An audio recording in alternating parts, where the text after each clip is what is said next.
함께 보실 하나님의 말씀은 창세기 49장 29절부터 50장 14절까지 말씀입니다. 창세기 49장 29절부터 50장 14절까지 말씀을 교독하도록 하겠습니다. 그가 그들에게 명하여 이르되 내가 내 조상들에게로 돌아가리니 나를 헷사람 에브론의 밭에 있는 굴에 우리 선조와 함께 장사하라. 이 굴은 가나안 땅 마므레아 막벨라 밭에 있으시라. 아브라함이 헷사람 에브론에게서 바라바를 사서 그의 매장들을 삼았으므로 아브라함과 그의 아내 사라가 거기 장사되었고 이삭과 그의 아내 리브가도 거기 장사되었으며 나도 레아를 그곳에 장사하였노라.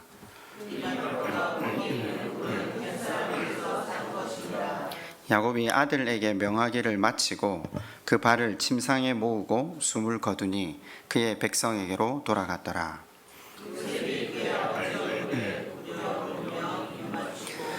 그 수종드는 의원에게 명하여 아버지의 몸을 향으로 처리하게 하매 의원이 이스라엘에게 그대로 하되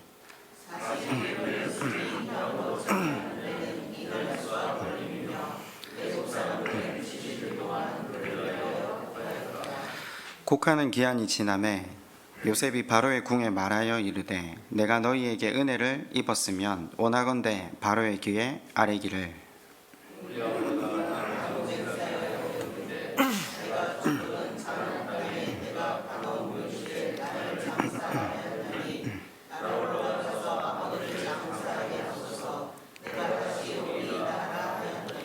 바로가 이르되 그가 내게 시킨 맹세대로 올라가서 내 아버지를 장사하라.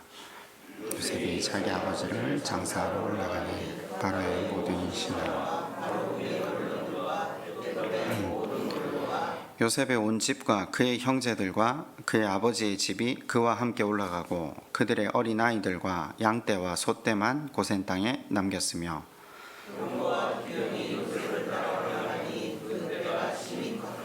그들이 요단강 건너편 아닷 타작 마당에 이르러 거기서 크게 울고 애통하며 요셉이 아버지를 위하여 7일 동안 애곡하였더니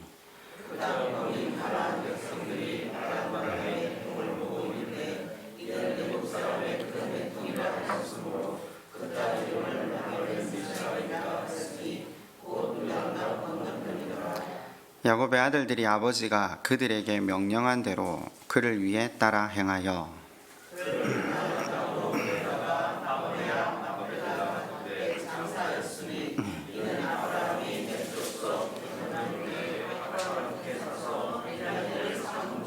함께 봅니다. 요셉이 아버지를 장사한 후에 자기 형제와 호상꾼과 함께 애굽으로 돌아왔더라. 아멘. 우리가 지난주 야곱이 아들들을 불러다 놓고 예언 같은 유언, 저주 같은 축복 기도를 하는 것을 살폈습니다. 여러 가지 방법을 통해서 아들들에게 하고자 했던, 그러니까 남기고자 했던 메시지가 무엇이었습니까? 너희들 인생의 끝이 있다라는 것을 그들로 하여금 기억하게 하려는 것이었습니다. 종말이 있기에 너희 성격대로, 너희 하고픈 대로 살아서는 이 땅에서 삶도 복되지 못하고 하나님 나라도 소유할 수 없으니까 그 삶 돌이켜서 하나님 그분의 말씀을 따라 살기를 바란다. 그것을 생각하게 해주려고 야곱은 여러 가지 방법을 통해 아들들에게 하나님 그분의 주권, 그분의 능력이 우리 삶 전체를 주관하고 있다는 것을 깨우치게 하려 했습니다.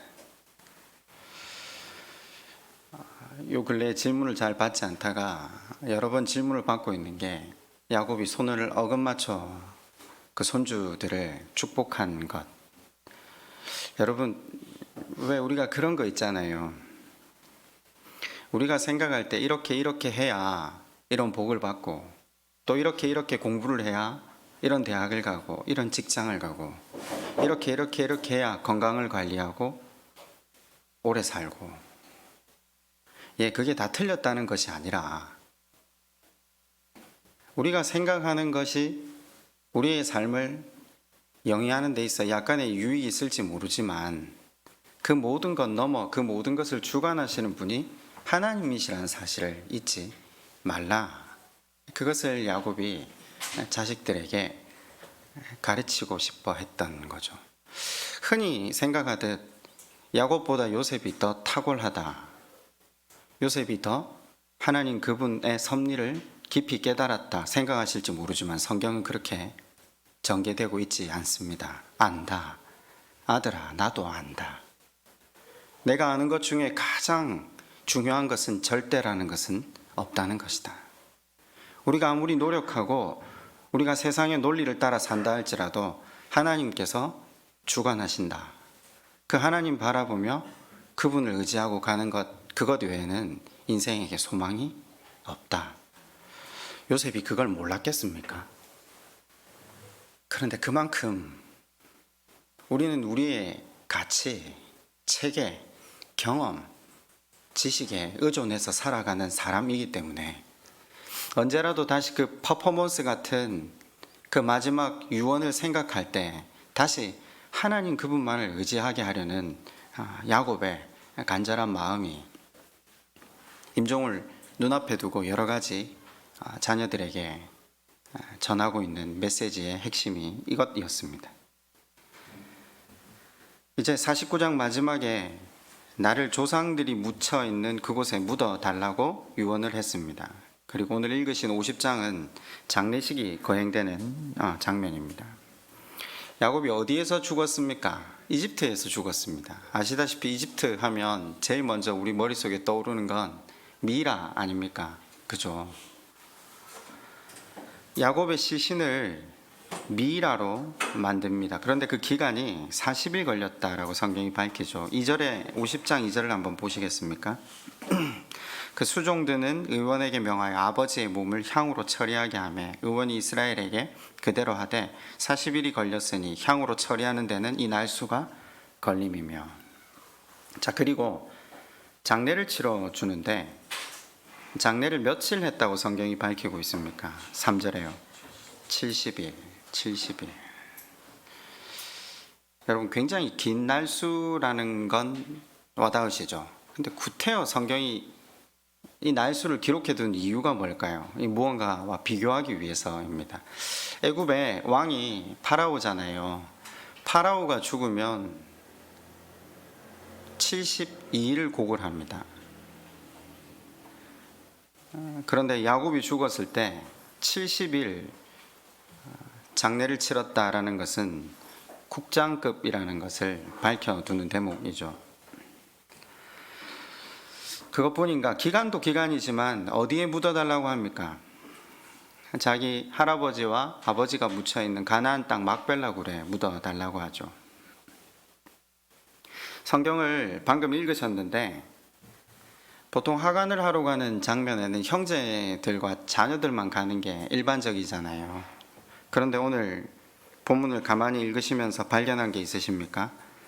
바로의 모든 신하와 바로궁의 원로와 애굽 땅의 원로들이 함께 갔다, 이렇게 되어 있습니다. 상상이 가십니까? 그리고 그 뒤에 병거와 기병이 따랐다. 아마 규모급으로 봤을 때는 이건 상상을 초월할 만큼 대단한 장례 행렬이었을 겁니다. 그리고 이 거대한 행렬이 가나안 땅으로 들어왔을 때 가나안 사람들이 애굽 사람들의 통곡이라고 그 이름을 지을 정도로 엄청난 장례가 펼쳐지고 있는 거죠. 이 장례를 통해 성경은 이렇게 야곱이 화려하게 죽었다, 그가 길이 추대를 받았다, 이걸 우리에게 던져주려고 하겠습니까? 49장 29절로 다시 한번 돌아가 보시겠습니까? 이와 같은 장례 절차가 있을 것을 안 야곱이 이렇게 유언을 했죠. 나를 햇사람 에브론의 밭에 있는 굴에 우리 선조와 함께 장사하라. 이 굴은 가나안 땅 마므레 막벨레 밭에 있는 것이라. 아브라함이 햇사람 에브론에게서 밭과 함께 사서 그의 매장지를 삼았으므로 아브라함과 그의 아내 사라가 거기 장사되었고 이삭과 그의 아내 리브가도 거기 장사되었으며 나도 레아를 그곳에 장사하였노라. 시간이 그렇게 많지는 않아서 레아에 대해서 이야기하기는 좀 그렇지만 야곱이 결국 죽어서 누구 곁에 묻힙니까?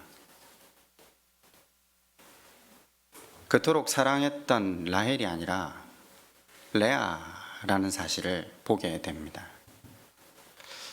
한 번쯤 시선을 돌려서 야곱의 인생을 바라본다면요, 야곱은 레아를 원했습니다. 아니, 라헬을 원했습니다. 야곱은 일생을 걸고 라헬을 쫓았는데 하나님이 허락하신 건 레아였습니다. 레아를 공부할 때 기억나십니까? 레아, 눈이 고운. 그녀로 인해서 이스라엘 가문이 세워집니다. 그녀로 인해서 한 가정이 바르게 세워지는 것을 보았죠. 야곱은 원치 않았지만 하나님이 허락하시는 사람들로 인해 하나님의 뜻은 이루어져 간다라는 것을 일전에 살핀 적이 있습니다. 그리고 마지막에 그 곁으로 묻히고 있는 야곱. 자, 장례 절차를 소개하는 이유가 뭘까요? 당연히 애굽 사람들이 미라를 만들어 주는 거, 그리고 파라오에 비해서 이틀 모자란 70일 장을 치러준다.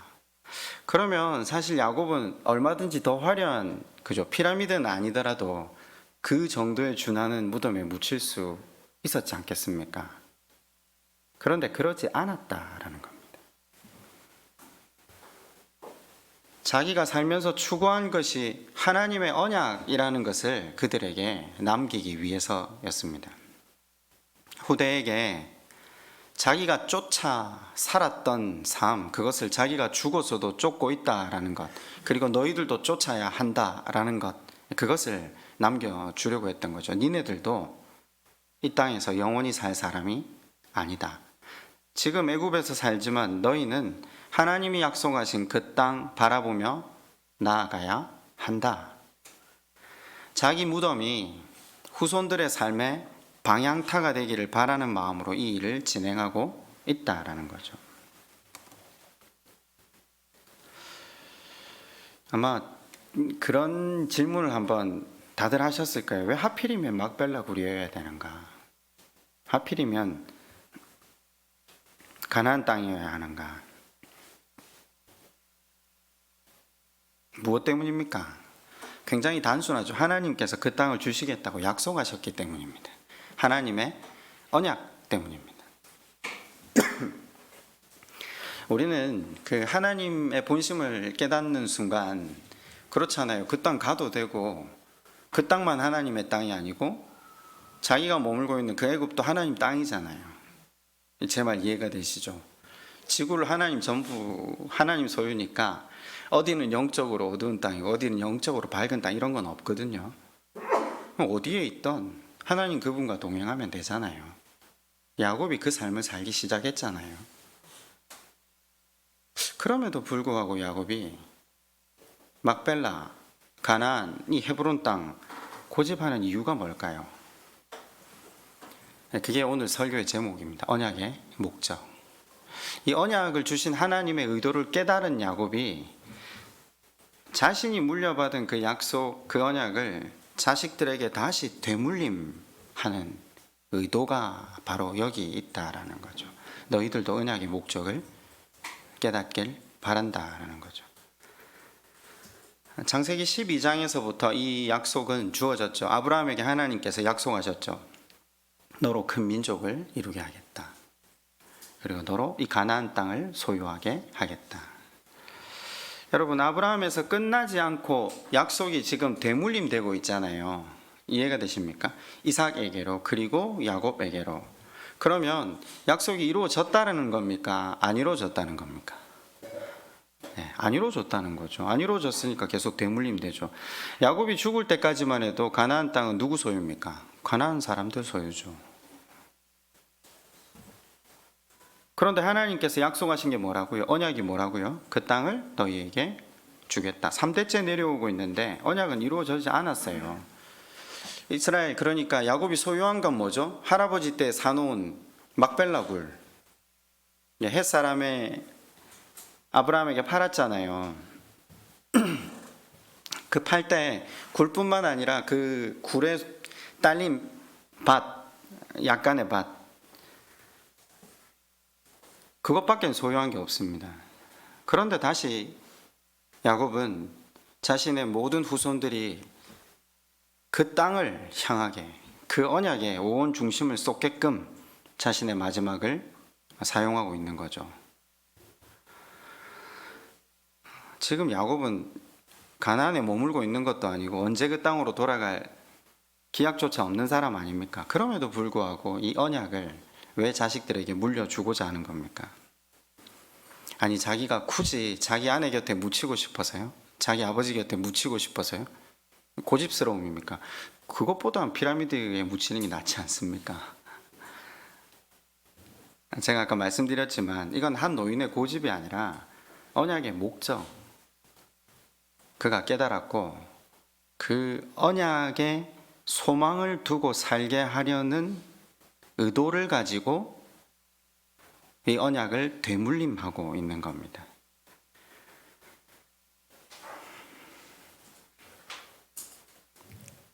야곱이 안다. 야곱이 알았던 게 이겁니다. 그럼 이해가 좀 되셨으면 좋겠는데 제가 그냥 한번 이렇게 설명을 드려볼게요. 언약이 가시적으로 이루어져야 언약의 역할을 다하는 게 아니라는 사실을 깨달았다는 겁니다.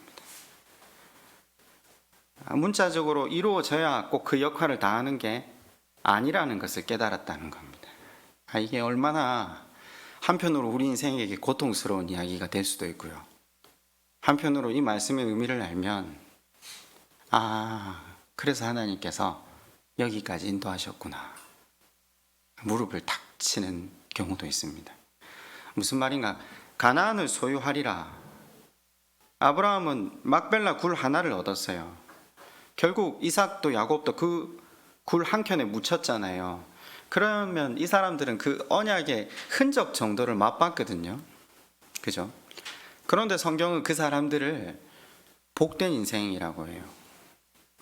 우리가 볼 때 언약이 완전하게 이루어지지 않았음에도 불구하고 죽는 순간에도 그 언약의 언저리에서 살아간 것 같은 느낌임에도 불구하고 하나님은 말씀을 통해 그 사람들을 복된 사람이라고 표현하고 있는 거죠. 뭐 때문에요?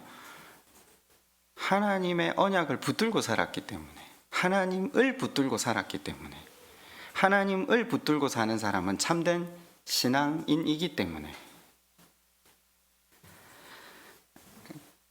저는 어릴 때 신앙생활을 하면서 제일 궁금했던 게 왜 가나안 땅을 주시겠다고 하셨지? 라는 질문을 많이 했어요.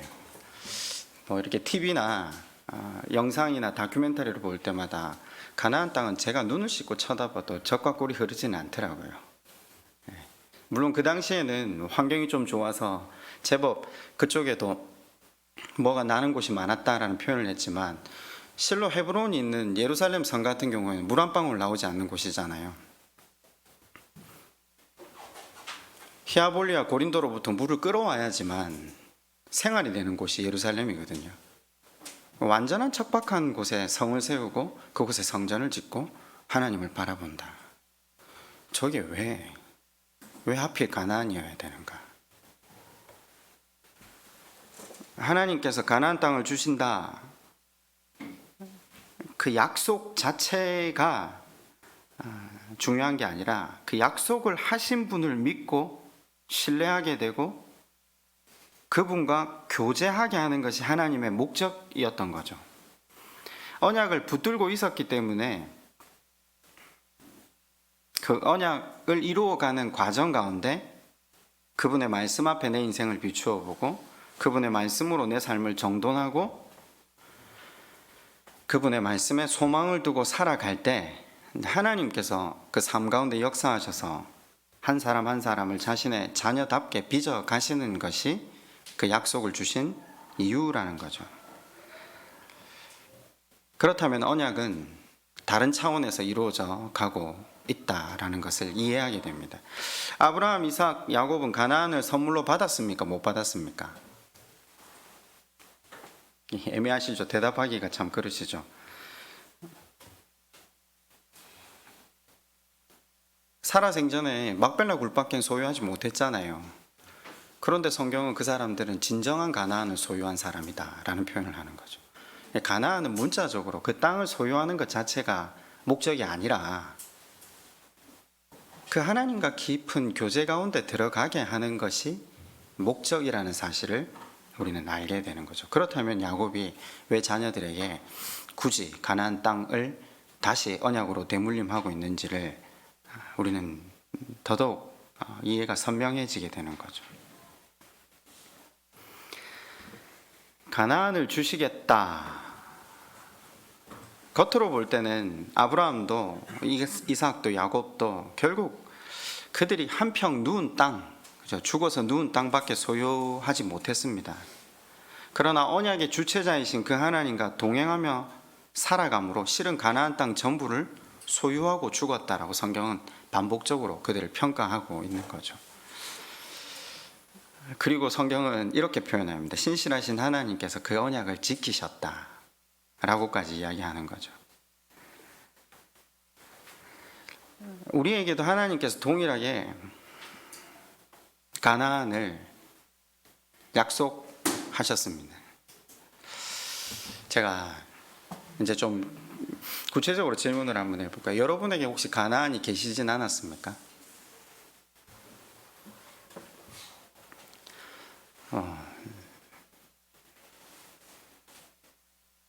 자녀가 좋은 대학 가는 거, 혹은 좋은 직장을 얻는 거, 아니면 남편이 실직했다가 다시 좋은 직장을 얻게 되는 거, 아니면 집을 달라는 거, 잃어버렸던 건강을 회복시켜 달라는 거. 제가 일일이 예로 들지 못하겠지만 우리 각자에게 가난이 있지 않았습니까? 저는 어릴 때 화상을 입어서 몇 차례 수술을 하고 그 흔적을 이제 지니고 살면서 하나님 앞에 기도했던 제목 중에 하나가 머리카락이 나게 해주세요. 이게 저한테 가난이었습니다. 기도할 때마다 하나님께서 늘 그 약속을 이루어 주시겠다는 그 하나님의 확신과 위로 때문에 다시 기도하러 가는 거죠. 이거 저한테 가난이죠. 제가 왜 갑자기 이 예를 드느냐면요, 우리 자신에게 그런 가난들이 있었지 않습니까? 그리고 그 가난은 바뀌어질 때도 있죠. 근데 하나님께서 우리가 바라는 그 가난을 너 수준이 낮아, 너 그래서는 안 돼 라고 이야기하시지 않아요. 오히려 늘 언제나 내가 그거 이루어 줄게, 너 그거 붙들고 걸어가. 사실은 우리가 그 약속을 붙들고 걸어가는 것 같지만 하나님이 우리를 붙들고 계시죠. 그리고 제 인생에는 그 하나님께 그 숱하게 드렸던 기도의 제목이 제가 원하는 대로 이루어지진 않았지만 그 가난이 이루어지든 안 이루어지든 이미 저하고는 상관이 없거든요. 옛날에는 그게 이루어지는 것 자체가 내 삶의 완벽한 목적이었고 목표였지만 이제는 그 하나님께 기도하는 과정을 통해 하나님이 목적이 되어버리니까 가나안이 이루어지냐 안 이루어지냐는 제 삶하고 무관해져 버린 거죠. 이해가 되십니까? 그러면서 저는 또 제 자녀들에게 이야기하겠죠. 어떤 삶의 바람이나 욕망이나 욕구가 있을 때, 또 그걸 붙들고자 할 때 그걸 하나님의 약속으로 붙들고 가라라고 이야기해 줄 수 있겠죠. 기도해라. 하나님 이루어 주실 거야. 저는 지금 속이려고 하는 게 아니라 하나님은 누군가에게 가난을 가시적으로 이루실 수도 있습니다. 그러나 결국 그 과정을 통해 하나님 그분과 깊이 교제함으로 그분이 얼마나 가치롭고 신뢰할 만한 분이신지를 깨닫게 함으로 그분 자체를 누리게 하는 것, 그분의 다스림과 보호 아래 살게 하는 것, 그것을 이루시게 하기 위해 우리에게 가나안을, 이 언약을 주시는 이유라는 사실을 오늘 말씀을 통해 깨달았으면 좋겠습니다. 하나님이 약속하신 것이 가시적으로 드러날 때가 물론 있습니다. 그러면 우리가 또 마음이 거기 쏟아지지 않습니까? 하나님 그걸 허락해 주십시오. 우리에게 약속하셨던 그 가나안을 우리 삶 가운데 허락해 주십시오. 저는 그런 생각을 한 번씩 해봅니다. 이게 나중에 그 누가복음을 다시 강의할 일이 있으면 강청하는 자의 기도를 하나님 들으신다? 여러분 그렇게 뉘앙스를 이해하고 계시잖아요. 아니거든요. 전혀 다른 이야기예요. 그때 그 강청이 그런 강청이 아니에요. 우리는 지성이 감천이면 하늘도 감동하신다 식의 배경을 가지고 있기 때문에 본문을 그렇게 읽고 또 본문을 번역한 학자들이 그걸 간청이라고 했는데 본문은 조금 다른 각도에서 쓰여지고 있는 거죠. 누가 아들이 뱀을 달라 하는데 생선을 주고, 누가 아들이 떡을 달라 하는데 돌을 주냐, 이런 식으로 해놨잖아요. 그 말의 뉘앙스가 그런 거죠. 갈릴리 호수에는 그 뱀처럼 생긴 장어가 있거든요. 그 물고기 맛을 본 한 아들이 아버지에게 아버지 그 생선 좀 주세요 했는데 아버지가 뱀을 주지 않는다라는 거죠. 쉽게 말해서. 여러분 흔히 경험하셔 보셨겠지만 배가 고프면 가끔 돌이 떡으로 보일 때가 있잖아요. 중동 지방에서 돌을 볼 때 석회석이 떡처럼 생긴 거예요. 근데 아버지가 아들이 잘못된 걸 달라고 하는 걸 알면서 그 잘못된 걸 주겠냐. 이 초점이 사실 아버지께 있거든요.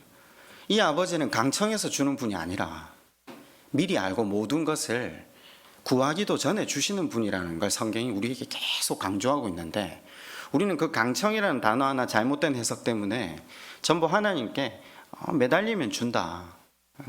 그래도 또 매달리면 준다.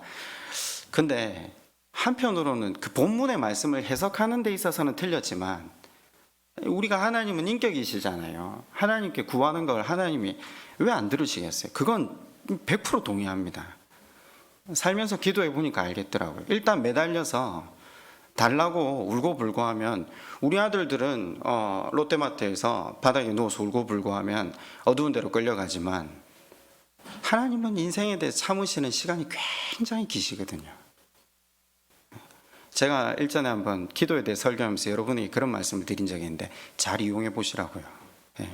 매달리면 기도하면 하나님 언제든 인생에게 그에 준하는 가장 좋은 것 주시려고 애를 쓰시는 거죠. 하나님은 부족한 게 없으시잖아요. 그걸 조금 더 준들 덜 준들 그게 무슨 차이가 있겠습니까? 그러나 인생이 결국 이걸 더 갖고 덜 갖고가 내 인생을 복되게 하는 것이 아니구나라는 걸 깨달았을 때 비로소 그렇게 상식 없이 하나님께 매달렸는데도 불구하고 언제나 내게 좋은 걸 허락하신 그 길이 참으시는 하나님의 은혜를 깨달을 때 저는 이제 하나님 이거 가나안 아니어도 괜찮습니다. 이제 하나님만으로 만족합니다. 여기까지 나오게 하나님이 우리를 인도하시는 거죠. 그래서 가나안이 이루어지냐 안 이루어지냐는 부차적인 문제가 된다라는 겁니다. 하나님께서 약속하신 가나안 땅, 젖과 꿀이 흐르는 땅이라고 배웠는데 이제 이 뉘앙스가 저는 이해가 갑니다. 우리 각자가 구해서 얻어들이는 그 가나안이 있잖아요. 그죠? 그건 젖과 꿀이 흐르는 거죠. 우리 보통 안 좋은 걸 구하지는 않거든요. 그런데 그 좋은 것을 주셨을 때 그 젖과 꿀의 정신을 빼앗겨서 하나님과의 관계가 희미해지거나 잃어버려졌을 때 기억해야 되는 것이 있습니다. 그 땅에 반드시 기근이 듭니다. 우리가 이런 질문을 자주 했지 않습니까? 어떻게 하나님 약속하신 땅에 기근이 들 수 있지? 기근이 드는 이유가 이것 때문입니다. 하나님과의 관계가 잃어버렸을 때 우리는 하나님이 허락하신 가나안은 반드시 젖과 꿀이 계속해서 반복적으로 흘러야 된다고 생각합니다. 아닙니다. 왜 그렇잖아요. 하나님 약속하신 게 이루어졌는데 왜 약속하신 게 이 모양 이 꼴로 엉망이 됩니까? 그걸 따지기 전에 기근이 왜 왔는지를 돌아보는 것이 지혜라는 거죠. 약속한 땅에 기근을 허락하고 계신 하나님의 의도가 뭔가? 여러분, 문자적인 가나안에 들어가서 사는 것이 하나님의 뜻이 아닙니다.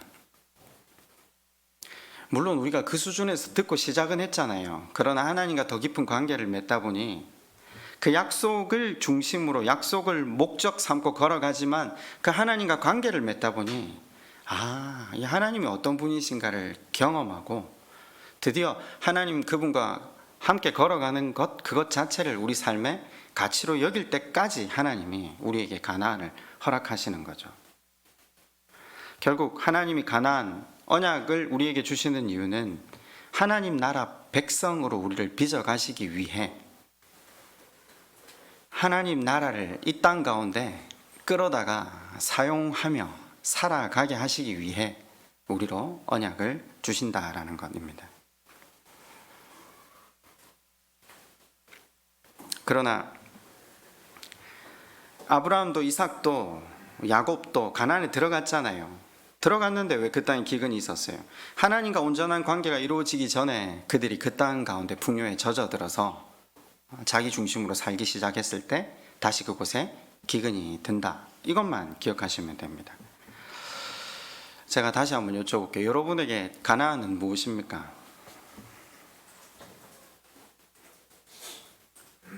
우리 삶에 가나안이 이루어지냐 안 이루어지냐 그것이 중요한 게 아니라 하나님을 중요하게 여기고 그분이 인도하시는 방향이 어딘가를 바라보며 나아가는 것이 지혜라는 것.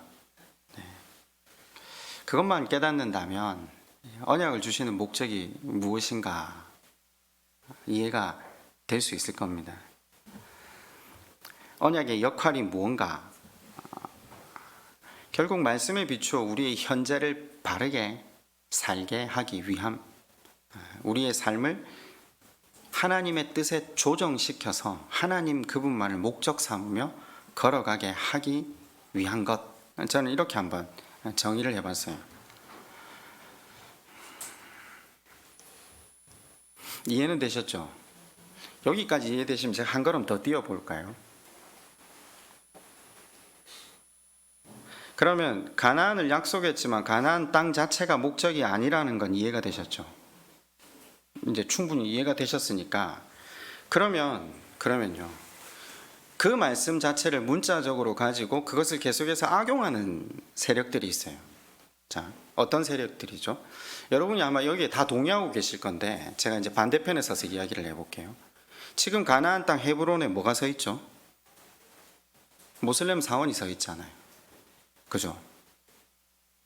아니, 그건 아시잖아요. 다 텔레비 보셨으니까. 가보시지는 않았어도.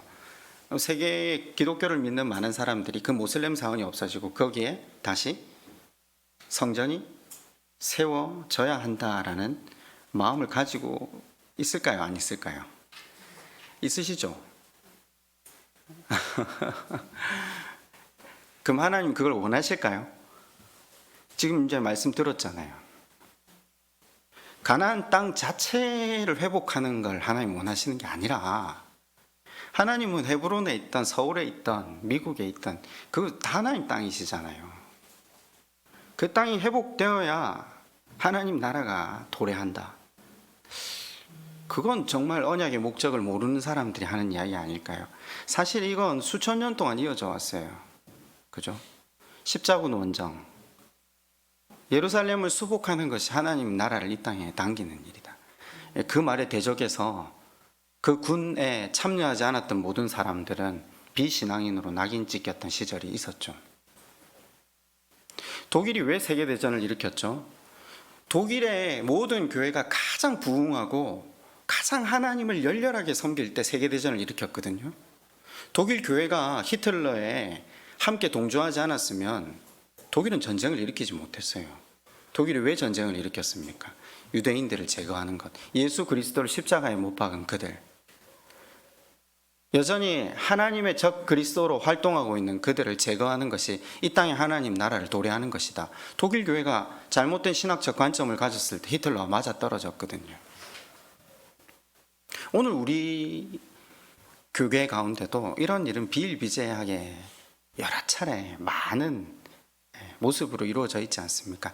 단지 이스라엘이 회복되어야 하나님 나라가 이 땅에 도래한다, 그런 말에 우리가 또 혹해서 그곳으로 가서 또 그것을 돕기도 하고 한 적도 있어요.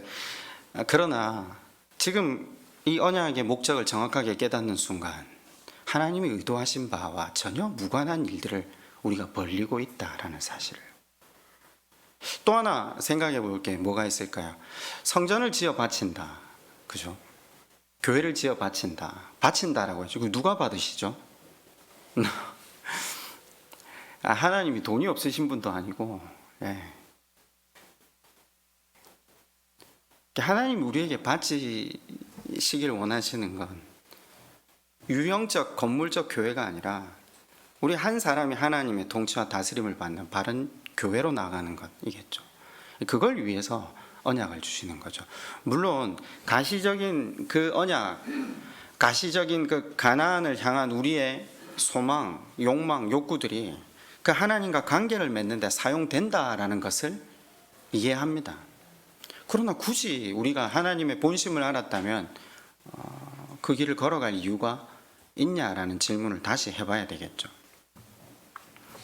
하나님께서 우리에게 바라시는 것은 하나님 나라를 이루는 것. 그건 무엇으로부터 비롯된다라고 하셨죠? 우리가 살아가는 일상 속에 일어나는 모든 사건들의 의미를 그렇게 생각하시면 가장 쉬운 것 같습니다. 내가 회개하게 하기 위해서, 내 회개가 깊어져 가게 하기 위해서, 내가 나를 말씀에 비추어 보고 내가 어떤 존재임에도 불구하고 하나님께서 나를 향한 그 은혜를 멈추시지 않는 분이시라는 걸 깨닫는 것. 그래서 세상의 논리를 버리고 하나님 앞에 항복함으로 하나님 원하시는 삶의 방향으로 나아가길 애쓰는 것. 근데 신앙생활을 오래 하면서 제가 하나 느끼는 건 이게 가장 어려운 것 같아요. 차라리 칼을 들고 적군을 베는 게 나아요. 차라리 돈을 내서 교회를 하나 짓는 게 나아요. 내 자신과 싸우고 항복하고 내가 죽는다. 세상은 늘 자존감을 높이라고 하는데 기독교는 자기를 부인하라고 했잖아요. 사실 이게 극단적으로 대치되는 말이라는 걸 어느 순간 깨닫게 됩니다. 도대체 왜 내가 내 자아가 산산이 부서져서 공중에 흩날려야, 이게 회개거든요. 회개가 깊어진다는 게 뭐죠? 하나님의 말씀의 논리로 살기 시작하는 거죠.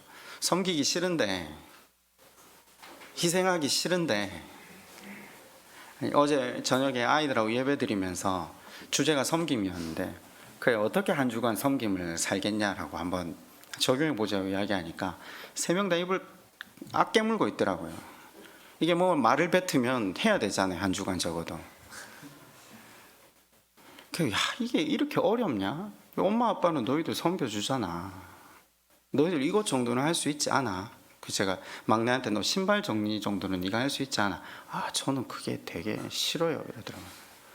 그럼 넌 도대체 뭘 하고 살 거야? 내가 질문을 다시 했더니 가만히 있더니 그냥 그거라도 할게요 하더라고요.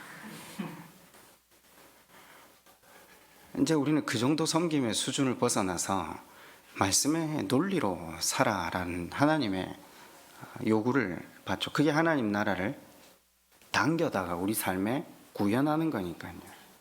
이 싸움은 십자군 원정보다 더 어려운 싸움이라고 저는 생각합니다. 그래서 기도하는 겁니다.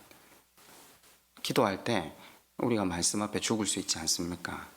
하나님께서 우리에게 베푸신 은혜를 다시 깊이 절감할 수 있지 않습니까? 말씀을 전하다 보니 시간이 다 되었네요. 이건 이어서 그냥 좀 해야 되겠습니다. 하나님께서 약속하신 가나안 땅에서 제일 먼저 소유하게 된 땅이 막벨라 굴입니다. 그죠? 왜 하필 좋은 땅 다 놔놓고 무덤을 먼저 소유하게 했을까?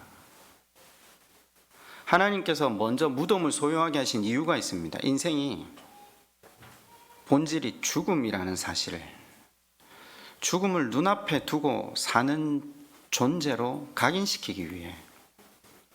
무덤은 인생의 유한함을 깨닫는 자리잖아요.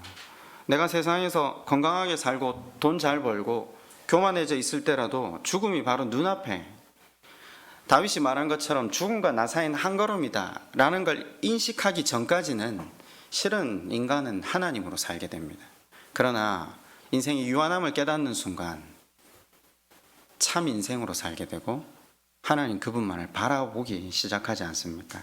제가 시 하나를 이전에 한번 소개한 적이 있는데 한번 읽어드릴게요. 이목당님의 무덤들 사이를 거닐면서 하나씩 묘비명을 읽어본다. 한두 구절이지만 주의 깊게 읽으면 많은 얘기가 숨어있다. 그들이 염려한 것이나 투쟁한 것이나 성취한 모든 것들이 결국에는 태어난 날과 죽은 날짜로 줄어들었다. 살아있을 적에는 지위와 재물이 그들을 갈라놓았어도 죽고 나니 이곳에 나란히 누워있다. 죽은 자들이 나의 참된 스승이다. 그들은 영원한 침묵으로 나를 가르친다. 죽음을 통해 더욱 생생해진 그들의 존재가 내 마음을 씻어준다. 호련히 나는 내 목숨이 어느 순간에 끝날 것을 본다. 내가 죽음과 그렇게 가까운 것을 보는 순간 즉시로 나는 내 생 안에서 자유로워진다. 남하고 다투거나 그들을 비평할 필요가 무엇인가. 아주 현실을 정확하게 직시하고 표현한 시 아닙니까? 여러분, 막벨라 굴이 죽음을 상징합니다. 아마 이건 정확하게 이해가 되실 테죠. 신약의 상징인 십자가도 죽음을 상징합니다. 그죠? 막벨라 굴처럼 십자가도 죽음을 상징하죠. 십자가를 마음에 품고 산다는 것은 나의 죽음을 마음에 품고 산다는 게 됩니다. 물론 종말만 생각하시지 마시고 피 흘림만 생각하지 마시고 예수님이 십자가에 달리시기 전에 겟세마네 동산에서 하나님, 이게 정말 하나님 뜻입니까? 이래서 사람들이 하나님의 마음을 알겠습니까? 제가 하나님 말씀에 순종해야 합니까? 땀이 피가 되도록 기도하셨잖아요. 이 잔을 할 수만 있으면 옮겨주십시오. 우리에게 죽음이 뭡니까? 우리의 지식, 우리의 경험, 우리의 가치를 내려놓고 하나님 말씀대로 살기 위해 그 십자가를 바라봄으로 죽는 거죠. 여러분, 막벨라 굴을 아브라함이 400세겔이라는 엄청난 돈을 주고 샀습니다. 공짜로 가져가라는데도 불구하고 근거를 남기기 위해 400세겔이라는 막대한 돈을 치러서 막벨라를 샀습니다. 여러분은 십자가를 사기 위해 무엇 대가로, 무엇 값으로 치르시겠습니까? 여러분, 가나안 땅이 상징하는 것을 마지막으로 마음에 새겼으면 좋겠습니다. 왜 우리가 찬양하면서 그런 찬양하잖아요. 저 요단강 건너면 어디가 나오죠? 가나안 땅 나오죠. 가나안 땅에 들어가기 위해서는 어디를 건너야 되죠? 요단을 건너야 되죠. 요단을 건넌다는 것의 의미가 뭐죠? 장례식에 부르시잖아요. 그럼 이해가 가십니까? 갑자기 뭐가 몇 개 좀 꿰어지지 않습니까? 언약의 땅 가나안을 들어가는 유일한 방법은 죽어야 갑니다. 죽지 않으면 들어가지 못하는 곳입니다. 죽음을 늘 마음에 품고 살지 못하면 못 가는 곳이 가나안이라는 것. 하나님 나라, 그러니까 이 가나안 땅, 내가 죽지 않으면 가지 못하는 나라입니다. 육신적으로 죽는다는 말이 아니잖아요. 매 순간 십자가로 내가 죽어야 말씀대로 살아가기 위해, 그 말씀의 논리로 살아가기 위해 내가 죽어야 하나님 약속하신 그 가나안을 온전히 우리 삶에 소유할 수 있다라는 거죠. 나를 막벨라 굴에 묻어다오. 하나님 말씀에 소망을 두고 산 사람, 하나님 나라를 소망하며 산 야곱이 오늘 우리에게 동일하게 유언합니다. 그 언약의 목적을 깨달으셔서 그 하나님과 더 깊은 교제 가운데 나아가시는 저와 여러분 되었으면 좋겠습니다. 우리 함께 기도하겠습니다.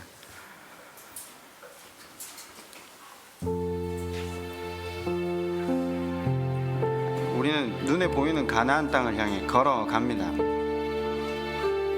여러분, 잠시 이 시간 기도할 때 우리에게 그 약속을 주신 하나님께 하나님의 때를 따라 하나님의 방법을 통해 이루어지게 해달라고 기도하시고요. 그러나 이렇게 하나 더 덧붙였으면 좋겠습니다. 겉으로 드러나는 그 언약이 이루어짐보다 그 과정을 통해 더 깊이 하나님과 교제하는 우리가 되었으면 좋겠습니다라고 기도하겠습니다.